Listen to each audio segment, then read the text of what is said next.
다비다야 일어나라. 라는 주제로 다비아에 대해 알아보겠습니다. 오늘 함께 할 인물은 누구인가요? 오늘은 성경에서 단 한 번 나오는 특별한 호칭으로 불린 여성인데 그녀의 이름은 다비다라는 인물입니다. 어떤 특별한 호칭으로 불렸나요? 여제자라는 호칭입니다. 성경에 등장하는 제자라는 호칭은 모두 남성을 가리킵니다. 원어로는 마세테스라고 합니다. 그런데 다비다에게만큼은 마세트리아라고 특별한 호칭을 씁니다. 우리 성경은 이를 여제자라고 번역했습니다. 성경에 단 한 번 등장하기에 아주 특별합니다. 여제자란 특별한 호칭이 주는 어감은 예수님과 함께 다니던 숱한 제자 가운데 마치 홍일점 같았던 존재란 느낌이 듭니다. 그래서 다비다는 원래는 예루살렘 교회에 소속되어 있다가 아마도 박해로 인해 교인들이 세상 여러 곳으로 흩어졌던 디아스포라 때 항구 도시인 욥바로 이주했을 가능성이 큽니다. 그렇다면 여제자인 다비다는 욥바로 이주하여 그곳 신앙 공동체에서 꽤 큰 역할을 했을 것 같은데요. 예. 성경 원문의 표현을 그대로 인용하자면 이렇습니다. 그리고 욥바에도 한 여제자가 있었는데 본명은 다비다였다. 그곳 말로 번역하여 도르가라고 불렀다. 욥바라는 곳은 요즘은 텔아비브라고 부르는 지중해 연안의 항구 도시입니다. 항구 도시이다 보니 원주민 외에 다른 외부인들도 빈번하게 왕래하는 곳이라서 공용어인 헬라어로 소통했습니다.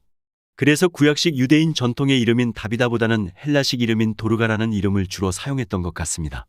그런 사회에서 도르가라는 여인은 여제자이고 다시 말해 예수님과 함께 지내면서 예수님에게 직접 가르침을 받은 여성이고 그녀의 출신이 정통 유대인이란 것을 드러내는 다비다라는 본명을 성경에 밝혀놓은 것을 보면 그 욥바라는 지역의 신앙 공동체에서 그 여인이 가졌던 예수님의 친제자라는 영적 권위와 그곳에 상당한 영향력을 끼쳤던 중심 인물이란 것을 짐작할 수 있습니다. 욥바에서 여제자 도르가는 구체적으로 어떤 일을 했는지 궁금하네요. 먼저 그녀의 이름에서 다정다감한 심성을 지녔던 분이란 좋은 예감이 듭니다. 아람어 이름인 다비다나 헬라어 이름인 도르가 그리고 히브리어로는 시비아라고도 하는데 이는 모두 가젤 영양이란 뜻입니다. 가젤 영양은 몸이 가늘고 암수 모두 아름다운 하프 모양의 뿔을 갖고 있습니다. 이런 이미지에서인지 유대인 사회에서는 전통적으로 소박하고 평범한 여자 이름으로 흔히 사용하는 이름입니다. 사도행전 9장에서 이 도르가를 가리켜 선행과 구제하는 일이 심히 많더니 라고 기록합니다. 여기에서 심히 많더니라고 번역한 단어는 플레레스인데 이는 심히 많은 정도가 아니라 아예 공간 전체를 가득 채운 상태를 뜻합니다. 그러니까 다비다는 그녀의 삶이 온통 착한 행동과 남에게 베푸는 구제하는 일로 꽉 들어 찼다는 것입니다. 놀랍네요. 선행과 구제하는 일로 삶을 가득 채웠다니 어떻게 그렇게 살 수 있었을까요? 성도의 착한 행실은 항상 그 뿌리가 우리 주 예수님이란 것을 알 수 있습니다. 이런 도르가의 행실과 아주 비슷한 표현을 사도행전을 기록한 누가가 우리 예수님이 행하신 일을 설명할 때 사용합니다. 사도행전 10장 38절입니다. 하나님이 나사렛 예수에게 성령과 능력을 기름 붓듯 하셨음에 그가 두루 다니시며 선한 일을 행하시고 마귀에게 눌린 모든 사람을 고치셨으니 이는 하나님이 함께 하셨습니다. 달리 말해 도르가는 예수님의 제자로서 예수님을 따라다니며 함께 지내면서 예수님이 늘 착한 일을 행하시는 그 모습을 두 눈으로 직접 목격했는데 그것을 자기 삶에 그대로 적용하여 자기도 주님처럼 선행과 구제하는 일로 그녀 삶 전체를 가득 채웠던 것입니다.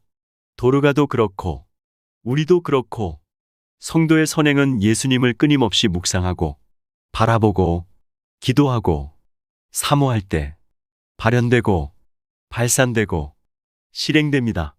우리 그리스도인의 삶의 최대 목표는 오직 예수님을 닮는 것입니다. 도르가는 자기가 수도 없이 직접 본 착한 일을 행하시는 예수님을 자기가 할 수 있는 힘껏 따라서 행했던 사람입니다. 그래서 낯설고 물설은 땅 욥바에서도 그대로 예수님이 보여주신 사랑과 배려와 겸손을 모든 사람에게 실천하는 참된 예수님의 여제자였습니다. 도르가는 어떤 선행과 구제를 베풀었나요? 크게 두 가지입니다. 하나는 약자를 돌보는 일과 다른 하나는 필요를 채워주는 일입니다. 욥바는 항구 도시로서 다양한 문화와 인종, 각종 이해관계로 잦은 크고 작은 분쟁, 빈부격차, 경제 여건과 사회 분위기로 생겨나는 가난한 사람들과 상처 입은 사람들이 넘쳐났습니다. 특히 고아와 과부들이 계속해서 생겨나는 곳이었습니다. 뱃사람들이 배를 타다가 죽어서 과부가 된 사람들이 많았습니다. 그 여파로 부모의 돌봄을 받지 못하는 결손 가정의 아이들과 고아들이 많은 곳이기도 합니다. 도르가는 그런 욥바에서 그야말로 선교적 사명을 감당했습니다.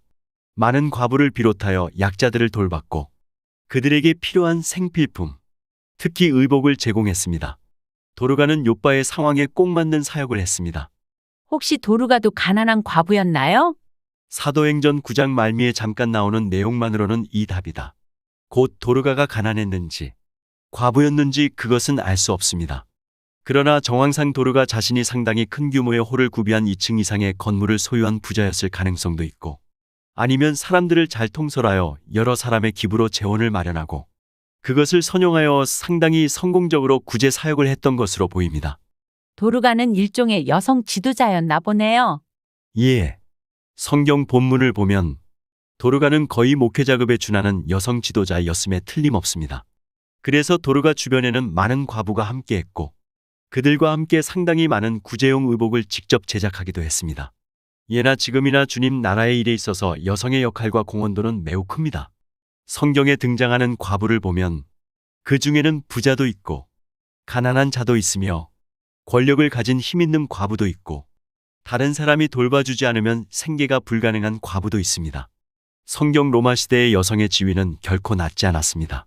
예를 들자면 여성의 아버지가 죽으면 그녀는 남자 형제들과 동등하게 유산을 상속할 법적 권리가 보장되어 있었습니다. 심지어 결혼했어도 여성은 자기 재산을 본인이 직접 관리할 수 있었습니다. 그리고 남편이 죽어 과부가 되면 그동안 남편이 관리하거나 투자하던 결혼 지참금도 전액 돌려받습니다. 그래서 남편이 죽으면 여인이 전보다 더 부유해지기도 했습니다. 도르가 주변에도 성경 다른 곳의 예와 마찬가지로 그런 부유층에 속한 과부들도 상당수 운집해 있었습니다. 중요한 것은 그런 여성들이 도르가와 함께 도르가의 주도로 각종 착한 일을 행했고 또한 가난한 사람들을 위해 구제하는 일에 전념했다는 겁니다. 다비다 도르가는 예수님에게서 직접 보고 배운 여제자였고 예수님에게 배운 대로 선행과 구제하는 일로 자기의 삶을 가득 채운 인물이라고 했습니다. 다음 이야기가 궁금합니다. 그런 훌륭한 삶을 살며 많은 사람을 섬기던 도르가에게 불행한 일이 생깁니다. 어떤 불행한 일이 생기나요? 시름시름 앓다가 죽습니다. 꽤 충격적이네요. 그렇게 착한 일도 많이 하고 구제하는 일에 전념하던 다비다가 병에 걸려 앓다가 죽다니요. 믿는 자라도 질병과 죽음 앞에서는 한없이 무력해지는 것이 현실입니다. 사람들이 죽은 다비다를 깨끗하게 씻어서 건물 상층에 위치한 널찍한 홀에 안치합니다. 장례를 치르기 전에 일단 그곳 욥바에서 불과 15km 정도 떨어진 루다의 베드로 사도가 있다는 소식을 듣고 두 사람을 보내어 지체하지 말고 와달라고 요청합니다. 소식을 듣자마자 베드로가 자리에서 일어나 그 두 사람과 함께 그곳으로 옵니다. 베드로가 도착하자 사람들이 베드로를 다비다를 안치한 홀로 안내합니다. 모든 과부가 베드로 곁에 서서 대성통곡을 합니다. 그러면서 다비다가 그들과 함께 지내면서 구제용으로 제작한 상당히 많은 양의 무릎까지 내려오는 헐렁한 우옷들과 외투들을 내어다가 보여줍니다. 그래서 남을 돕고 베푸는 일에 그만큼 많은 일을 하다가 죽었다는 것을 베드로 사도에게 알리고 싶었던 것입니다. 일단 베드로는 다락방 가득 모여있는 사람들을 다 내보냅니다. 그곳에서 무릎을 꿇고 기도를 합니다. 그리고 죽어 누워있는 도르가 쪽으로 몸을 돌려 마주하더니 마치 살아있는 사람에게 이야기하듯 다정하게 타비사 아바스테시, 다비다, 이제 그만 일어나 라고 말합니다. 그러자 그녀가 감았던 두 눈을 뜹니다. 베드로를 보고서는 자리에서 일어나서 바로 앉습니다. 베드로가 한 손을 내밀어 일으켜 세웁니다. 그런 다음 성도들과 과부들을 불러서 그녀가 살아난 것을 생생하게 보여줍니다. 이 일이 욥바 전역에 알려지고 많은 사람이 주님을 믿게 됩니다. 우와, 죽었던 다비다가 다시 살아났네요. 할렐루야. 어떤 성경학자는 줄곧 예수님 닮은 삶을 산 다비다가 죽으셨다 부활하신 것까지 예수님을 쏙 빼 닮았다고 말합니다. 이런 놀라운 기적의 주인공이 된 다비다에게서 오늘날 우리가 배우는 세 가지 교훈이 있습니다. 첫째, 선행과 구제는 기독교 신앙의 영구한 전통이란 교훈입니다. 다비다를 준비하면서 저는 몇 해 전에 제가 번역한 미국 남장로교회 여성 선교사 도마리아의 책 내용이 계속 떠올랐습니다. 도마리아 선교사님은 1912년에 오셔서 광주를 중심으로 지리산과 무등산에 인접한 지역에서 38년 동안 활동을 하셨는데 한국 여성들의 바느질 솜씨가 매우 뛰어나다는 점을 발견하고는 미국 교회가 연계하여 놀라운 일을 전개합니다. 미국 교회가 바느질 일감을 모아서 배편으로 보내오면 그것을 여성들이 예배당에 모여서 수선을 하여 다시 미국으로 보냅니다. 얼마나 깔끔하고 완벽하게 수선을 했던지 미국인들이 감탄을 연말했고, 그렇게 달러를 벌어들여서 여성들의 살림 미천이 됩니다. 교회에 오면 돈을 벌 수 있었고, 교회에 드나들면서 예배를 드리면서 믿음도 생기고, 수입이 생기니 생활이 윤택해지고, 선교사님이 세운 학교에서 신식 학문까지 배우게 되는 일이 연달아 이어집니다. 이런 선행과 구제의 시초가 바로 다비다입니다. 둘째, 믿음으로 사는 사람은 예수님을 삶의 표준으로 삼아 그대로 따라야 한다는 교훈입니다. 예수님은 두루 다니시며 착한 일을 행하셨습니다. 성경은 우리에게 하나님 아버지 앞에서 정결하고 더러움이 없는 경건은 곧 고아와 과부를 그 환난 중에 돌보고 또 자기를 지켜 세속에 물들지 아니하는 그것이니라. 야고보서 1장 27절에서 말합니다. 다비다는 예수님이 지상 공생애를 하시는 동안 예수님을 따르는 여제자로서 예수님의 행적과 교훈을 보고 듣고 체험했고, 그것을 욥바에서 그대로 실천했습니다. 부정적인 요소를 찾으려면 얼마든지 쉽게 찾을 수 있는 욥바라는 항구 도시에서 오히려 예수님을 따라하는 행동, 곧 사회적 약자들인 과부들과 함께하면서 환난을 만난 사람들을 위해 필요를 채워주는 착한 일과 구제를 행하였습니다. 셋째, 내 손으로 시작할 수 있는 착한 일을 찾아봐야 한다는 교훈입니다. 착한 일을 하려는 마음은 누구나 다 갖고 있습니다. 그러나 착한 일을 시작하기에는 힘도 없고, 용기도 없고, 시간과 기회도 없고, 게다가 돈도 없다며 자꾸 내 주머니에서 꺼낼 수 없는 것 때문에 주저앉게 됩니다. 그러나 착한 일은 내 손에서 시작됩니다.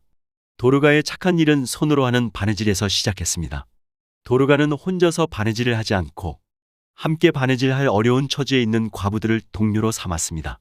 조금만 생각을 해보면 내 손으로 행할 수 있는 착한 일이 제법 많습니다. 비록 신학자가 아니라도 성경을 읽고 그것을 다른 사람에게 이야기해 주는 것을 좋아하는 것도 내 손으로 시작할 수 있는 착한 일입니다. 내가 이 손으로 할 수 있는 착한 일을 찾기 바랍니다. 내용 정리.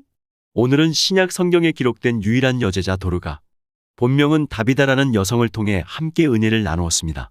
예수님을 직접 보고, 듣고, 체험하면서 배운 도르가는 결국 예수님이 하신 대로 자기도 모든 삶을 선행과 구제하는 일로 가득 채웠습니다. 그러다 병을 얻어 시름시름 앓다가 죽기도 했지만 베드로를 통해 예수님처럼 다시 살아나는 기적의 주인공이 됩니다.